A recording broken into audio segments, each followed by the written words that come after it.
Baik, kita pindah ke kisah Abu Kilabah. Abu Kilabah sahabat Nabi radhiyallahu anhu. Abu Kilabah radhiyallahu anhu ini orang jarang tahu ke namanya, tapi dia punya kisah yang unik. Kisahnya begini. Satu waktu ada satu orang lagi jalan musafir dari satu kota ke kota lain. Orang ini jalan pakai kuda teman-teman sekalian, sampai dia kehabisan bekal. Dia lihat di padang pasir yang luas ada satu kemah di situ, ada satu kemah. Kemah ini teman-teman sekalian, dia turun, dia masuk, dia bilang saya lihat pemandangan yang sangat memilukan. Kemah itu kosong, tidak ada makanan, tidak ada minuman, dan ada satu orang terbaring dengan punggungnya, kedua tangannya putus, kedua kakinya putus, kedua matanya buta. Orang ini cuma tergeletak. Lalu saya bilang, Assalamualaikum warahmatullahi wabarakatuh. Orang itu jawab, Waalaikumsalam warahmatullahi wabarakatuh. Lalu kemudian saya datang mendekati dia, dan saya lalu berkata pada dia, siapa anda ini? Dan apa ceritanya anda ada di padang pasir ini? Kata dia, saya salah satu hamba Allah. Kata orang yang sedang lumpuh dan matanya buta, saya salah satu hamba Allah gitu. Lalu ditanya kembali, kamu siapa? Dia bilang saya musafir, sedang kebetulan lewat, butuh minuman dan makanan, kehabisan gitu kan. Kata orang ini, kata orang ini, Alhamdulillah, segala puji bagi Allah yang menyempurnakan nikmatnya pada saya. Ini orang lumpuh yang bilang ini, tangannya putus, kakinya putus, matanya buta. Kata orang yang datang ini bilang, wahai Tuan, apa yang membuat anda bersyukur kepada Allah? Apa yang anda syukurin? Nikmat apa yang sedang ada? Kemahnya kosong, nggak ada orang, nggak ada makanan, nggak ada, lumpuh semua. Maka dia bilang, diamlah wahai anak muda. Kamu tidak tahu kalau sebenarnya nikmat Allah sangat besar pada saya. Saya bisa mengucapin kalimat saja sudah menutupi semua kekurangan saya ini. Sebuah nikmat yang tidak terhingga. Alhamdulillah atas segala hal. Orang ini bilang, saya kagum dengan orang ini. Lalu saya bilang sama dia, baiklah, ada yang bisa saya bantu? Kata orang yang pendatang ini. Dia bilang, ada anak saya laki-laki satu-satunya, selalu nemanin saya di sini. Dia merawat saya, dia memberikan minum, dia memberikan makan, dia merawat saya lah. Sekarang sudah 3 hari nggak balik-balik. Coba kamu cari di sekitar kemah ini, siapa tahu ada. Dan memang perlu kamu tahu di padang pasir ini yang hidup cuma saya sama anak saya, nggak ada orang lain. Jadi kalau ada orang kamu lihat itu berarti anak saya. Kata dia, baiklah. Dia bilang, saya keluar. Nggak jauh dari kemah itu ada jenazah manusia yang lagi dikerumuni oleh singa. Lalu saya bilang, pasti ini anaknya, tapi sudah mati, lagi dicabit-cabitin dagingnya oleh singa. Lalu saya kembali, saya bingung gimana caranya menjelaskan kepada orang ini. Dia sendiri susah, hidupnya di padang pasir sendirian, lumpuh, dan anaknya dimakan singa. Lalu saya pun datang, lalu saya mengatakan, wahai saudaraku, kata orang ini, pendatang bilang sama orang yang lumpuh ini, wahai saudaraku, apakah anda mengetahui kisah Nabi Ayub? Kata orang itu, tentu saja. Apakah bisa anda ceritakan kepada saya sedikit tentang dia?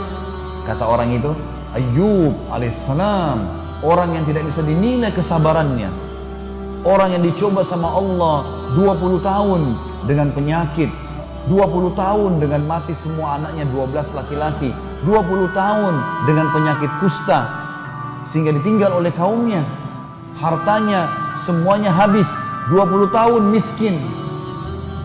Kata orang ini, yang anda ucapkan benar, dan saya berharap anda bisa menjadi bagian kecil dari Ayub, karena anak anda, Ayub kan 12 orang laki-lakinya mati, anda satu anak laki-laki anda ini sudah mati dimakan singa. Kata dia, saya mungkin berpikir orang ini akan menangis. Dia senyum, lalu dia mengatakan, Alhamdulillah yang telah membuat anak saya mendahului saya ke surga. Kata orang itu, Alhamdulillah yang membuat anak saya, kata yang pendatang ini, kok bisa anda bilang begitu? Dia bilang, anak saya ini sangat bakti dengan saya. Menurut teori syariah, ya kalau bahasa sekarang, kalau dia bilang, menurut pemahaman agama yang jelas, yang saya yakini, kalau anak soleh, dia sholat, dia jaga ibadahnya sama Allah, bakti dengan orang tuanya, masuk surga. Anak saya begitu. saya yakin dia akan masuk surga. Baiklah, kata orang pendatang ini, tiba-tiba saja orang yang lumpuh ini bilang, asyhadu an la ilaha illallah wa anna Muhammad Rasulullah, meninggal dunia.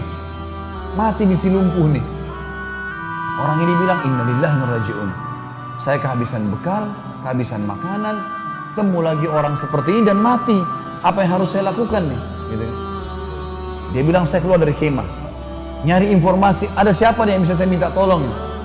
Dia bilang, gak lama kemudian lewat 4 orang naik kuda dari kejauhan dengan hikmah Allah. Ini orang sambil bilang, saya sambil berdoa, ya Allah utuslah kepada kami orang yang bisa membantu. Gitu kan? Ternyata teman-teman sekalian, lewatlah 4 orang naik kuda, dia bilang. Penampilannya kayak orang-orang kerajaan, rapi, kudanya rapi gitu, dengan kecepatan tinggi. Saya pun teriak dari jauh, hai fulan, berhentilah. Ternyata dengan hikmah Allah mereka dengar saya. Mereka pun datang, lalu mereka bilang, ada apa dengan kamu? Kenapa kau minta tolong? Ada sesuatu? Dia bilang, dalam kemah ini ada orang tua meninggal, kakinya lumpuh, tangannya lumpuh, matanya buta, anaknya pun dimakan oleh singa. Kata mereka 4 orang ini, apa kamu bilang? Orang buta, orang lumpuh, mana dia? 4 orang ini seakan-akan memang tahu gitu, kenal. Turun dari kudanya, katanya ada dalam kemah. Saya sudah tutup dengan kain, meninggal. Maka pada saat dibuka wajahnya, 4 orang ini teman-teman mencium-ciumi jenazahnya orang lumpuh ini, sambil menangis. Orang ini tambah tidak mengerti. Kenapa kalian nangis? Siapa orang ini? Gitu. Kata 4 orang itu, kok nggak kenal siapa orang ini? Dia bilang tidak.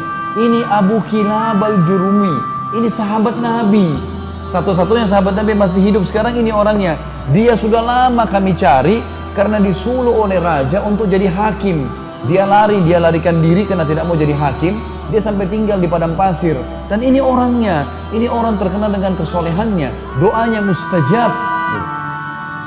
Maka anak muda ini pun menangis sambil mengatakan, alhamdulillah yang telah mempertemukan saya dengan orang soleh ini, sehingga saya bisa melihat salah satu sahabat Nabi SAW, dan akhirnya saya bisa belajar dari dia. Tapi pelajaran kita teman-teman, bagaimana Abu Kilabah dengan kenal Tuhannya, tahu kalau cobaan dunia hanya di dunia. Kalau ada orang lahir di muka bumi teman-teman, sebagai orang beriman harus yakin ini ya. Lahir, matanya buta, tangannya dua-dua putus, kakinya dua-dua putus pun, lumpuh total, lahir di muka bumi, ini hanya sifatnya duniawi. Pada saat dibangkitkan hari kiamat nanti, karena jasadnya akan dimakan oleh tanah, dibangkitkan hari kiamat, nggak ada lumpuh, nggak ada cacat, fisik baru. Kata Nabi SAW, semua manusia akan dibangkitkan pada hari kiamat, laki-lakinya seperti poster Adam, 60 siku ke langit, 27,5 meter, dan semua perempuan seperti ibunya Hawa, 40 siku ke langit, 17,5 meter. Nggak ada lagi pendek-pendek, nggak ada lagi orang yang ya cacat, semuanya sembuh. Dan subhanallah, sebagian dokter mengadakan penelitian juga, kalau ada orang kena kanker, kena tumor, penyakit yang parah, begitu meninggal, jenazahnya itu pernah dicek, diperiksa, hilang penyakit itu. Jadi hanya sifatnya duniawi, di jasadnya itu sudah tidak ada penyakit itu, hilang bersamaan dengan ruhnya keluar. Jadi teman-teman, orang beriman tahu, yang membuat Abu Kilabah bisa sabar, dia tahu ini dunia, sabarin aja. Yang penting beriman, nanti di akhirat dikasih semuanya, aman. Bagaimana manfaatnya orang yang kenal Tuhannya?